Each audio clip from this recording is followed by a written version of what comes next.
رسالت محاب صلی اللہ علیہ وسلم میں درود پاک کا ہدیہ پیش کریں۔ اللہم صلی علی سیدنا و مولانا محمد معدن الجود والکرم وآلہ واصحابہ الکرام وابنہ الکریم وبارک وسلم صلاة دائمة سرمدا ابدا۔ فی الحال جو حالات ہیں ابھی پوری دنیا جس کی طرف آج متوجہ ہے وہ ترکی اور سیریا وغیرہ کے ملک شام کے زلزلے بہت بڑی تباہیاں لا چکے ہیں۔ وہ زلزلے جو اعداد و شمار پیش کیے جاتے ہیں گورنمنٹ کی طرف سے وہ ایک محدود انداز میں ہوتا ہے، اور نہ جانے اس ملبے کے اندر ابھی کتنی لاشیں دبی ہوں گی، کتنے لوگ زخمی ہو کر اپنی زندگیوں سے ہاتھ دھو چکے ہوں گے۔ کوئی سوچتا بھی نہیں، کسی کو معلوم بھی نہیں ہوتا کہ کب زمین پھٹ جاتی ہے اور کب بڑی بڑی عمارتیں زمین میں نیچے آ جاتی ہیں۔ یہ کیوں آتے ہیں زلزلے؟ اسی پر میں تھوڑی سی بات آپ کے سامنے رکھتا ہوں۔ وہی آیت میں نے آپ کے سامنے پڑھی 21ویں پارے کی۔ اللہ فرماتا ہے زمین میں فساد ظاہر ہو جائے گا۔ کب؟ بما کسبت ایدی الناس، لوگوں کے ہاتھوں کی کمائی کی وجہ سے۔ اور کیوں زلزلے دیتا ہے رب تعالیٰ؟ لیذیقہم بعض الذی عملوا، اللہ فرماتا تاکہ وہ جو کچھ کر چکے ان کو کچھ چکھا دوں۔ اللہ تعالیٰ فرماتا لیذیقہم، تاکہ ان کو چکھایا جائے جو کچھ بھی وہ کر رہے تھے۔ محدثین بھی اسی بات پر اتفاق کرتے ہیں۔ میرے آقا صلی اللہ تعالیٰ علیہ وسلم نے بھی ارشاد فرمایا زمین میں زلزلوں کا آنا، طوفان کا آنا، سیلاب کا آنا، یہ اللہ کے عذاب کی نشانیاں ہیں۔ اللہ تبارک و تعالیٰ کے بڑے عذابات میں سے ایک آیت تو آپ مشہور سنتے ہوں گے، اذا زلزلت الارض زلزالہا، پوری سورہ ہے زلزال۔ زلزلہ کس کو کہتے ہیں؟ جھٹکے۔ آپ کی نظر میں تو صرف ارتھ کوئک ہے، اور سائنٹیفک اعتبار سے اس کو کہا جاتا ہے زمین کی نیچے کی تہیں جو ہیں، پرت، پلیٹس، جب یہ آپس میں ہل جاتی ہیں تو زمین پھٹ جاتی ہے۔ اندر لاوا ہوتا ہے زمین کے اندر، وہ ابل رہا ہوتا ہے، اور یہ پلیٹ جو ہے ڈس بیلنس ہوتی ہیں تو زمین کے اندر دراڑ آ جاتی ہے۔ سائنٹیفک اعتبار سے ان کی تحقیقات ہیں، ہزار سائنس جو ہے ترقی کر چکا ہو، لیکن یہ بھوکمپ، ارتھ کوئک، ان سب کے آنے سے پہلے وہ کبھی خبر نہیں دے پاتے۔ ہو جانے کے بعد وہ بتاتے ہیں کہ کتنے مقدار کا زلزلہ تھا، کتنا تیز جھٹکا تھا، اس کو ناپ کر کے تو بتا دیا جاتا ہے، لیکن جو ہلاکتیں ہیں اس کو بچا نہیں پاتے، نہ ہی سونامی کو نہ ہی زلزلوں کو۔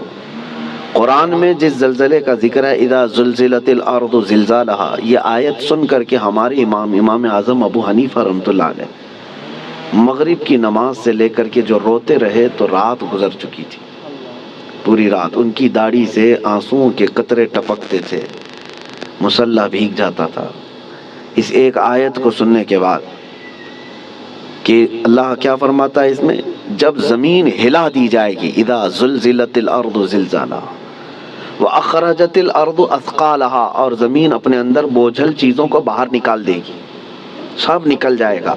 لیکن اس آیت میں جو زلزلے کا ذکر ہے وہ سب سے لاسٹ، فائنل اور بڑا زلزلہ ہے جو قیامت کے قریب ہوگا۔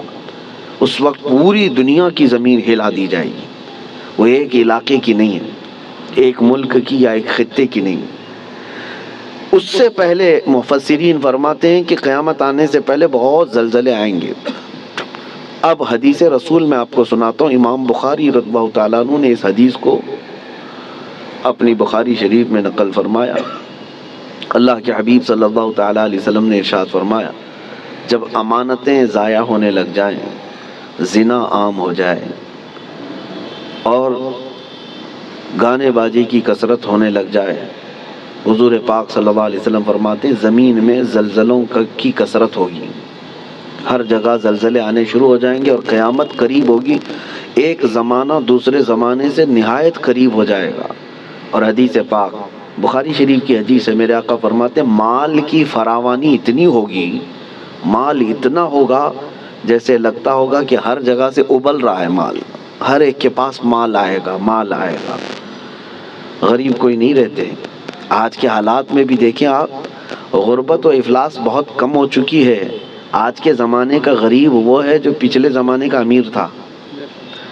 آج کا جو غریب ہے اس کو غریب کس کو کہتے ہیں؟ بھائی اس کے پاس کار نہیں ہے، اس کے پاس بائک نہیں ہے، غریب ہے، اس کو آج غریب سمجھا جاتا ہے۔ کھاتا پیتا ہے، پہنتا ہے، گھر بھی ہے، سب ہے۔ غربت اس طرح کی نہیں رہے گی، مال کی فراوانی ہوگی، یہاں تک کہ حضور پاک صلی اللہ علیہ وسلم فرماتے ہیں دریائے فرات سے سونے کا پہاڑ ظاہر ہوگا، اگر تم زندہ رہے تو اس میں سے ایک پائی بھی لینے کی کوشش مت کرنا، حضور نے فرمایا، اس لیے کہ اس کے حصول کے لیے لوگ ایسے لڑیں گے کہ 100 لوگ اگر اس مال کو، سونے کو لینے جائیں گے، 99 قتل ہو جائیں گے، ایک بچے گا، مر جائیں گے سب۔ اور اسی حدیث پاک میں جو میں نے کہا زلزلے والی، اسی میں اللہ کے حبیب صلی اللہ علیہ وسلم نے فرمایا حرج بڑھ جائے گا، حرج بڑھ جائے گا۔ تو صحابہ نے پوچھا کہ حرج کیا ہے میرے آقا؟ حضور پاک صلی اللہ علیہ وسلم فرماتے ہیں ایک دوسرے کا قتل کثرت سے ہوگا۔ تو اس زمانے میں ہم آ چکے میرے عزیزو، زمینیں جب ہلا دی جاتی ہیں پڑوس کی، خوف سے ہمارا دل ہل جانا چاہیے۔ حضرت عمر ابن عبدالعزیز رضی اللہ تعالیٰ عنہ 5ویں خلیفہ راشد ہیں، ان کے زمانے میں کسی ملک میں زلزلہ آیا، زمین ہل گئی، تو وہاں کے جو گورنر تھے، وہاں کے جو ذمہ دار تھے، حاکم تھے، ان کے نام پر حضرت عمر ابن عبدالعزیز نے فوراً خط جاری کیا کہ جیسے ہی زلزلہ آیا، حالانکہ وہ زمانہ عمر ابن عبدالعزیز کا تھا، عدل و انصاف کا زمانہ، ان کے زمانے میں جس جگہ پر زلزلہ آیا تھا اس جگہ انہوں نے اتنا ٹائٹ کر دیا، کورونا میں جیسے کوارنٹائن وغیرہ کے معاملات تھے، ایسے حضرت عمر ابن عبدالعزیز نے سارے لوگوں کو ٹائٹ کر دیا، کہا اس پورے خطے کے لوگ کثرت سے استغفار کریں، سب استغفار میں مشغول ہو جائیں، کوئی ایک بندہ بھی نہ رہے۔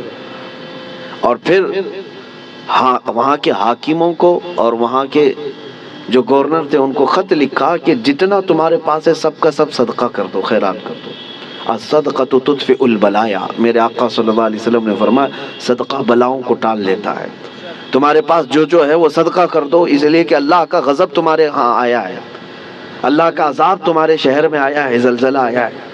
تو سارے لوگوں پر آپ نے لازم کر دیا تھا کہ استغفار میں مشغول ہو جائیں اور صدقہ و خیرات کثرت سے کرنے لگ جائیں۔ عزیزان گرامی وقار، اور ابھی 3 اور بڑے زلزلے آنے والے ہیں جس کی بشارت میرے آقا صلی اللہ علیہ وسلم نے فرمایا عرب کی سرزمین پر آئے گا، مشرق میں اور مغرب میں، یعنی ایک ایسٹ میں، ایک ویسٹ میں، اور ایک عرب کی سرزمین۔ ایک قیامت سے پہلے 3 بہت بڑے زلزلے آنے والے ہیں جس میں لاکھوں لوگ دھنس جائیں گے، زمین اتنی تیز پھٹے گی کہ ہزاروں کی نہیں لاکھوں کی تعداد اس میں زمین میں چلی جائے گی۔ مشرق میں ہم لوگ بھی آتے ہیں، ویسٹرن میں دوسری کنٹریز ہیں، آپ کو پتہ یورپ وغیرہ، اور عرب ہے۔ اور ان زلزلوں کے متعلق جو فرمایا گیا وہ قیامت سے قریب آنے والے ہیں، وہ بڑی نشانیوں میں سے ہیں۔ اور ان عذابات میں جو گرفتار ہو گئے، اللہ کی پناہ، اللہ کی پناہ، کوئی دنیا کی طاقت انہیں نہیں بچا پاتی، کوئی دنیا کی طاقت انہیں روک نہیں سکتی۔ اسی لیے آج میں یہ میسج دینا چاہ رہا تھا کہ کثرت سے استغفار میں لگ جائیں، جتنا زیادہ ہو سکے، صرف اپنے لیے نہیں، اپنے بھائیوں کے لیے۔ سورہ انفال 9ویں پارے میں اللہ تعالیٰ فرماتا ہے وَمَا كَانَ اللَّهُ لِيُعَذِّبَهُمْ وَأَنْتَ فِيهِمْ وَمَا كَانَ اللَّهُ مُعَذِّبَهُمْ وَهُمْ يَسْتَغْفِرُونَ۔ آیت ہے، اللہ فرماتا ہے اللہ اس قوم کو عذاب نہیں دے گا اس لیے کہ اے محبوب آپ ان کے بیچ میں ہیں۔ ایک ذریعہ یہ ہے۔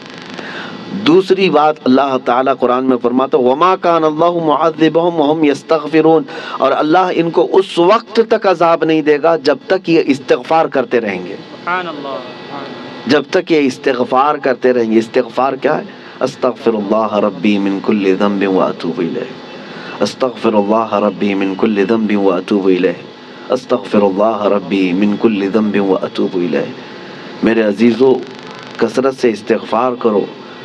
اور اسی کو میں نے بہت پہلے کورونا کی جب ابتدائی حالات تھے اس وقت میں نے ایک اپنے چھوٹے سے میسج میں بیان میں نشر کیا تھا کہ اللہ کے حبیب صلی اللہ تعالیٰ علیہ وسلم نے ارشاد فرمایا کہ یہ عذاب الہی کی نشانیاں ہیں، استغفار کرو، اور جب تک استغفار کرتے رہو گے اللہ اس عذاب میں مبتلا نہیں کرے گا۔ آج کہیں کسی پڑوس کے گھر پر آگ لگی ہو تو اس کی چنگاریاں تمہارے گھر کو بھی جلا سکتی ہیں، یہ مت سمجھنا کہ ترکی ہل گیا، ملک شام ہل گیا، یہ تو ہم بہت دور بیٹھے ہیں، زمین تو سب کی جڑی ہوئی ہے، زمین ایک ہی ہے، اور ان زلزلوں کے ساتھ اللہ تعالیٰ پوری دنیا کو یہ عبرت دینا چاہتا ہے۔ اسی لیے توبہ و استغفار کے ذریعے سے اپنے اعمال کی طرف توجہ دیں، اور وہ جو ہزاروں لوگ دھنس گئے ہیں زمینوں کے اندر، ان کے لیے مغفرت کی دعا کریں، اور جو آج قسم پرسی کے عالم میں وہاں پر ہیں، بڑی بڑی عمارتیں جو ڈھہ گئیں، بہت سارے لوگ بے گھر ہو چکے، ان کے مال مویشی سب ہلاک ہو چکے، ان کے لیے اپنے دل میں رقت پیدا کریں، وہ تمہارے بھائی ہیں، امت مصطفیٰ ہیں۔ نبی پاک صلی اللہ تعالیٰ علیہ وسلم نے یہی ارشاد فرمایا، مومن وہی ہے کہ جو دوسرے مومن کی تکلیف پر تڑپ جائے۔ مثل المؤمن کمثل جسد اذا اشتكى عضو تداعى له سائر الجسد بالسهر والحمى۔ ایک مومن کی مثال میرے آقا فرماتے ہیں سارے جسم کی طرح ہے، ایک عضو کو بھی تکلیف ہوگی تو پورے جسم میں بخار آ جائے گا۔ آج ترکی اور سیریا ملک شام کے غم میں ہم شامل ہیں، آج ہمیں ان کے لیے استغفار بھی کرنی ہے، ہمیں ان کے لیے دعائیں مغفرت بھی کرنی ہے، ان کے لیے رحم کی بھیک اللہ کی بارگاہ میں مانگنی ہے۔ میرے عزیزو، تنہائی میں اللہ تعالیٰ کی بارگاہ میں روتے گڑ گڑاتے مانگے، یقین جانو کہ آج اپنے بھائیوں کے لیے دعا کرو گے تو کل تمہیں کوئی مصیبت آئے تو ساری دنیا تمہارے لیے بھی دعا کرے گی، اور اللہ تعالیٰ دوسرے مومنین کے دلوں میں تمہارے لیے رقت پیدا کرے گا، تمہارے لیے رحم پیدا کرے گا۔ ان غریبوں کے لیے، ان قسم پرسی کے عالم میں موجود لوگوں کے لیے دعا کریں۔ میں آج کی اس محفل میں بس اتنا ہی کہنا چاہتا تھا، اور آیت کریمہ پھر ریپیٹ کرتا ہوں۔ اللہ فرماتا ہے ظہر الفساد فی البر والبحر، فساد ظاہر ہو گیا خشکیوں میں اور سمندروں میں، بما کسبت ایدی الناس، وجہ کیا ہے؟ اس لیے کہ لوگوں کے ہاتھوں کی کمائی ہے، ان کے اپنے برے اعمال ہیں، ان کے گناہ ہیں، ان کے شامت اعمال ہے۔ لیذیقہم بعض الذی عملوا، اور اللہ فرماتا ہے یہ کیوں ان کے اوپر عذابات آئے؟ تاکہ ان کو چکھایا جائے جو کچھ یہ کرتے تھے، اور ان کو چکھانے کے بعد مقصد کیا ہے؟ اللہ فرماتا ہے لعلہم یرجعون، تاکہ وہ دوبارہ لوٹ آئیں، تاکہ وہ اپنی پرانی حالتوں سے توبہ کر کے اچھی حالتوں کی طرف باز آ جائیں۔ اللہ کریم ہم سب کو کہنے سننے سے زیادہ عمل کی توفیق عطا فرمائے۔ اے رب کریم تیرے عذابات سے ہماری حفاظت فرما، ہم تیری آزمائشوں کے قابل نہیں مولا، تیرے امتحان میں اتارے جانے کے قابل نہیں۔ اے رحمان اے رحیم ہم سب کو آئے ہوئے عذابات سے محفوظ فرما دے۔ اے کریم خدا، تیرے رسول نے جو دعا کیا تھا تیرے دربار میں وہی دعا کرتا ہوں۔ اللہم انی اسألک من خیر ما سألک منہ نبیک سیدنا محمد صلی اللہ علیہ وسلم، اللہم انی اعوذ بک من شر ما استعاذک منہ نبیک سیدنا محمد صلی اللہ علیہ وسلم، اللہم ان اردت بعبادک فتنة فاقبضنا غیر مفتونین، فاقبضنا غیر مفتونین، فاقبضنا غیر مفتونین۔ اے اللہ اگر تو نے اپنے بندوں کے آزمائش کا ارادہ کر لیا ہے تو مولا ہمیں بغیر آزمائش کے اس دنیا سے اٹھا لے، ہمیں بغیر فتنوں میں مبتلا کیے تو اپنی بارگاہ میں بلا لے۔ اے اللہ ایمان کی سلامتی اور عزت کی سلامتی کے ساتھ دنیا سے ہمیں رخصتی عطا فرما۔ وصلی اللہ تعالی علی خیر خلق محمد وآلہ واصحابہ اجمعین برحمتک یا ارحم الراحمین۔